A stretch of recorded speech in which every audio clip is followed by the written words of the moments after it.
Hey, what's up guys, it's Lewpac here, back with another Albion Online video for you. Today we have the 5v5 meta snapshot for the month of May. I know it's coming out at the start of June, but honestly I wanted to let the new balance settle before I release the meta snapshot because there's been some big changes, some new abilities and some switch ups in the meta. If you don't know about this video, every month we take a look at the 5v5 meta inside Albion Online, which covers obviously Hellgates and Crystal GVGs. We're going to break down each section into 4 parts. So if you want to see tanks, that's first, then healers, then melee DPS, then ranged DPS. Don't forget you can check out live Crystal League action with me 5 days a week, Monday to Friday on my Twitch stream, twitch.tv/Lewpac. Anyway, let's get on with the meta snapshot. First, of course, we always like to start with the tanks of Albion Online, and this time we have had a bit of a nerf come out to the quarterstaff in particular, and we'll take a look at the tiers right now. We see the quarterstaff dropping down to B tier, the Black Monk staff reigning supreme as the most popular choice this month, the Heavy Mace though a very solid contender, and the Great Hammer and Ironclad still solid backup choices. People are still playing these. The Great Hammer, in my opinion though, is actually better than the Heavy Mace in a Hellgate situation. So if you're more of a Hellgate player, it's definitely a good choice. The one-hand arcane is a very specific pick, usually against bows. They did get a new AoE Q ability, which is an AoE silence with damage on the ground. And people were like, hey, this could really help it become a proper tank. But it's still not quite there yet. That said, there is a new W ability coming to the Arcane very soon called Mimic, which we'll probably do a preview of on some balance notes, and that could see Arcane tanks become a very real and very common thing in Albion. But the tank meta is pretty good, pretty varied right now, honestly. Like, there's a lot to choose from. And a lot of it is situational, you know, quarterstaffs with forceful swing against things like forge hammers or bows.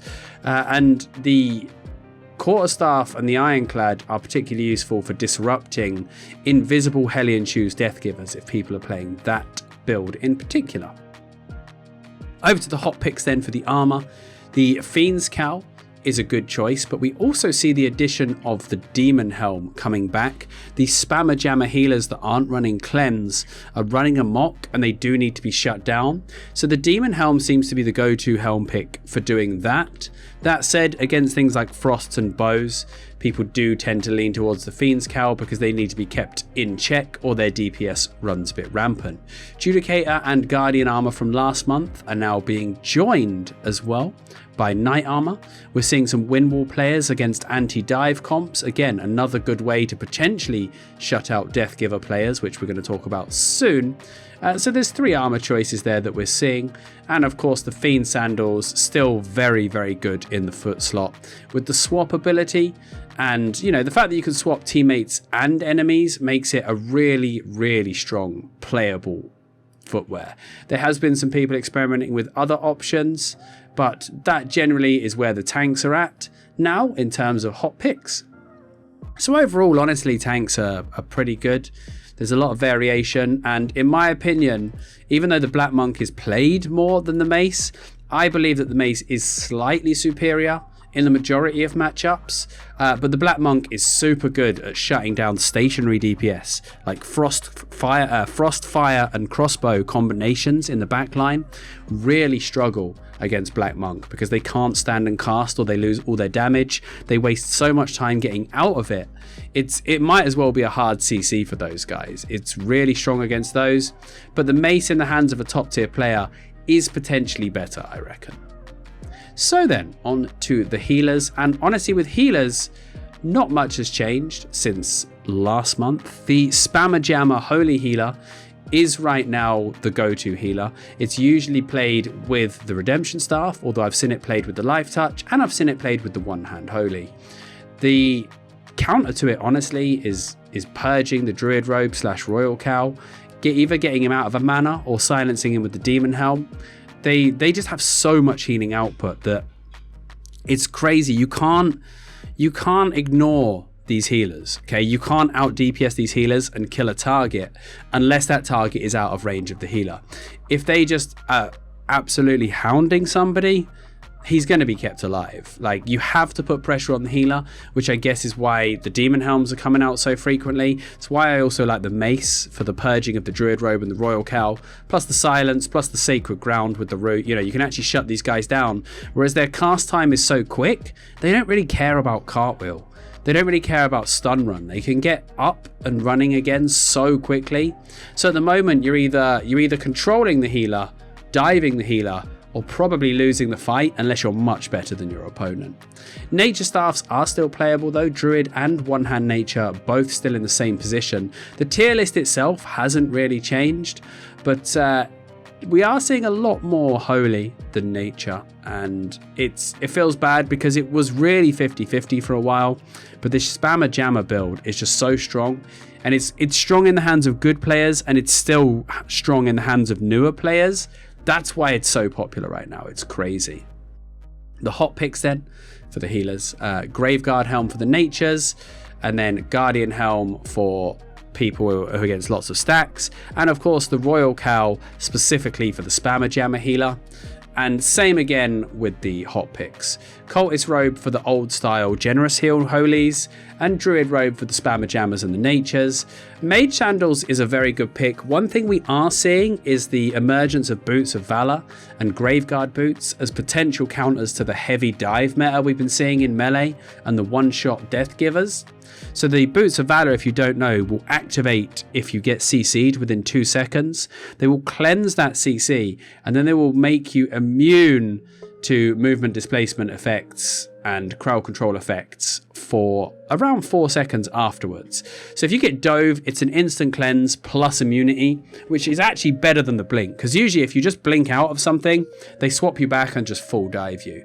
As a healer, it can be very, very painful. So it's nice to see a few new boot options coming out beyond Mage Sandals for everybody, but we'll see how it shapes up over the next month. I mean, the burst of the Death Givers build we're going to talk about next is potentially enough to take out the Death Giver, to take out the Holy Healers, but they just run with so many tricks up their sleeve as well. They're very, very annoying to get to, and if you shut down the Death Givers, your healer could just keep everybody alive indefinitely with infinite mana and crazy fast heals. So, on to the melee DPS then, and this is where the biggest change has gone. The Broadsword, while still S tier, has been joined by Death Givers, which jump straight from B to S and become this insane powerhouse due to the reworking of the Chain Slash ability.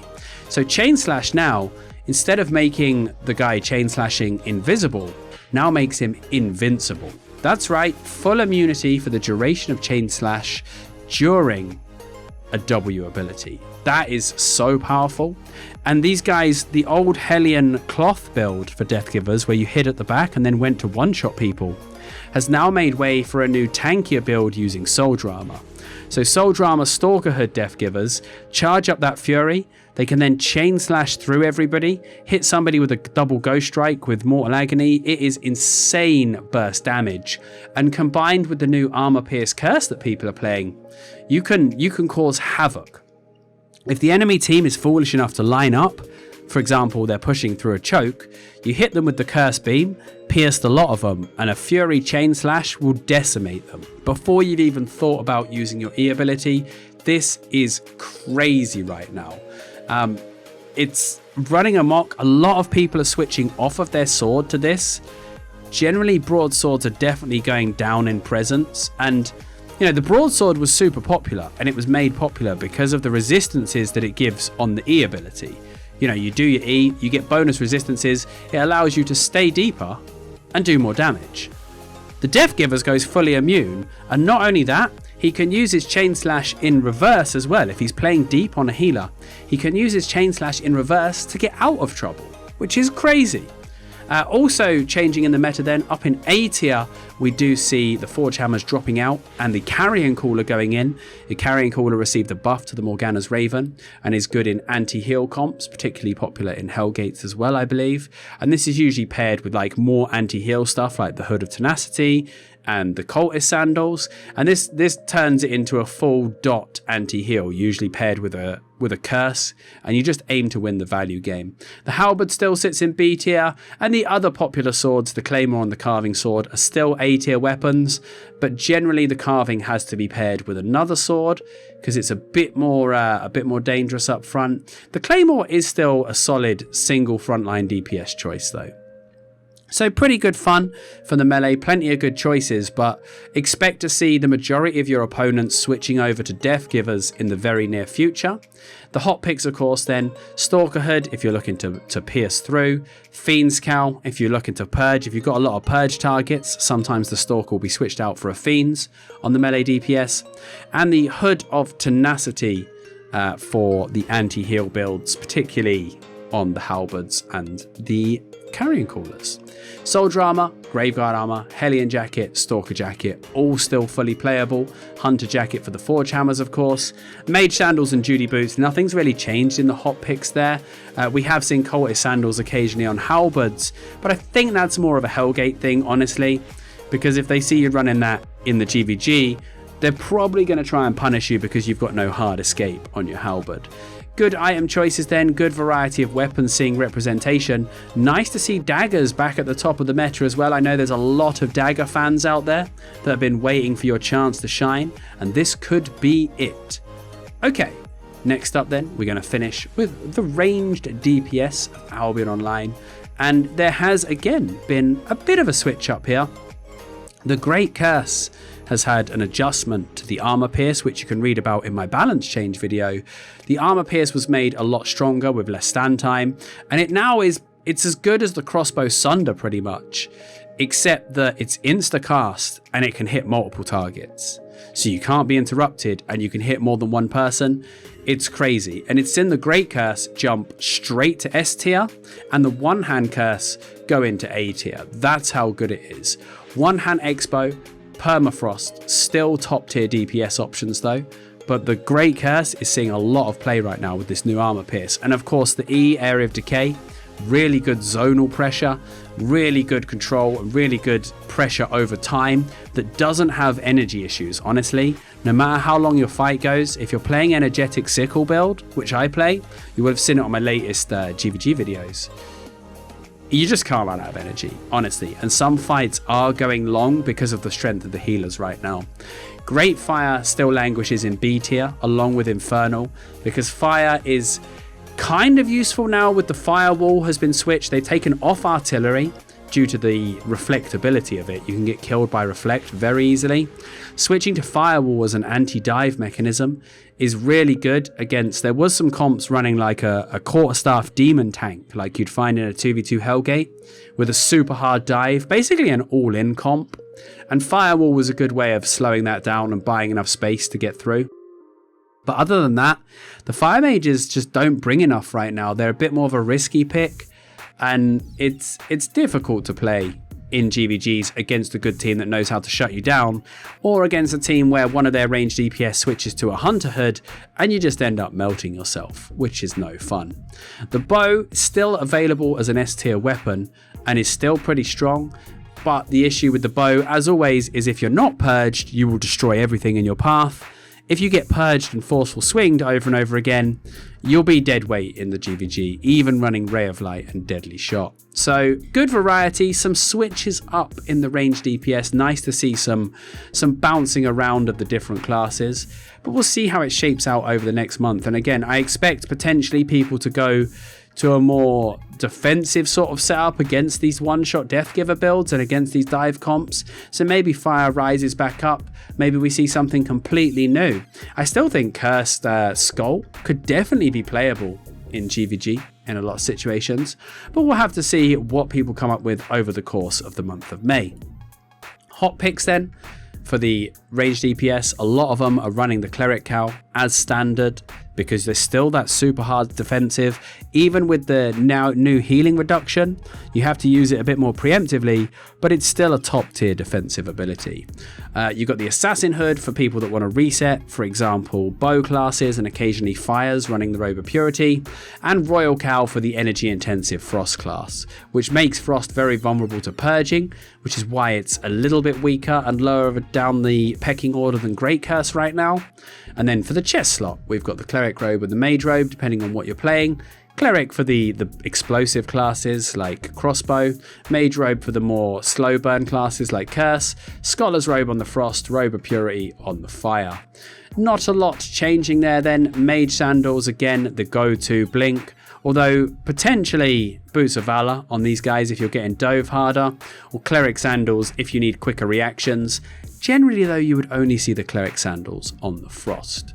So there is a breakdown of the range DPS, and that brings us to the end of this month's Meta Snapshot. Hope you found this useful. Love to know in the comments what your comps you're playing are in 5v5s right now, what you think is going to be strong, and how you think we can counter this divey/death giver meta that we seem to be drifted into. Spammer jammers, they do have their counters, they're not a big problem, but the death giver seems to be throwing everybody off right now. It's tanky, it does a ton of damage, and it's really, really hard to pin down and focus because he's constantly going invisible and invincible. Thank you guys for watching. Don't forget to leave a like and subscribe as well, and I'll see you next time for another video. Have a great day, everybody.